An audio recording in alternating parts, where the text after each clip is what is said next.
Bahasa Indonesia berasal dari bahasa Melayu yang sejak dahulu sudah dipakai sebagai bahasa perantara, bukan saja di Kepulauan Nusantara melainkan juga hampir di seluruh Asia Tenggara. Sumber akar bahasa Indonesia adalah bahasa Melayu.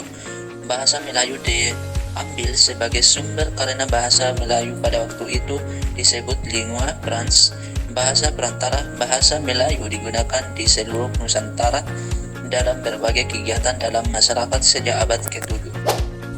Bukti penggunaan bahasa Melayu kuno. Yang pertama ada di Prasasti Kedukan Bukit di Palembang tahun 683 Masehi. Yang kedua, Prasasti Talang Tuo di Palembang tahun 684 Masehi. Yang ketiga, Prasasti Kota Kapur di Bangka tahun 686 Masehi. Yang terakhir keempat, Prasasti Karangprahi di Jambi tahun 680 Masehi. Bahasa Melayu sebagai lingua franca, peran perdagangan dan agama. Penyebaran bahasa Melayu semakin meluas melalui perdagangan dan penyebaran agama Islam. Bahasa ini juga menyerap kosakata dari berbagai budaya seperti Arab, Sanskerta, Persia, dan Eropa. Contohnya, pada jalur rempah-rempah, para pedagang dari berbagai wilayah Nusantara dan negara-negara lain, Cina, India, Arab, dan Eropa berinteraksi di pelabuhan-pelabuhan utama seperti Malaka, Aceh, dan Banten. Untuk memudahkan transaksi dan komunikasi, bahasa Melayu sebagai bahasa yang relatif umum dipahami di wilayah tersebut.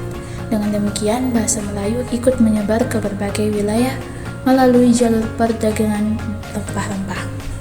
Kerajaan-kerajaan Islam di Nusantara seperti Demak dan Aceh menggunakan bahasa Melayu sebagai bahasa resmi pemerintahan.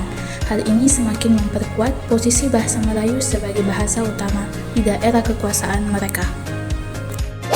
Bahasa Melayu menjadi bahasa Indonesia. Usulan nama bahasa Indonesia diusulkan pada Kongres Pemuda I pada tahun 1926. Pada 30 April sampai 2 Mei 1926, Kongres Pemuda I dilaksanakan. Kongres ini melahirkan bahasa Melayu sebagai bahasa persatuan. Muhammad Tabrani mengusulkan nama bahasa Melayu menjadi bahasa Indonesia.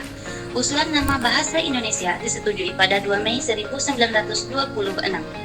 Pada 18 Agustus 1945, bahasa Indonesia ditetapkan sebagai bahasa negara melalui pasal 36 Undang-Undang Dasar 1945. Pembacaan teks proklamasi kemerdekaan juga menjadi simbol awal penggunaannya secara resmi. Peran dan fungsi bahasa Indonesia. 1. Media komunikasi antar suku dan daerah. 2. Alat pemersatu bangsa yang majemuk. 3. Sebagai lambang identitas nasional.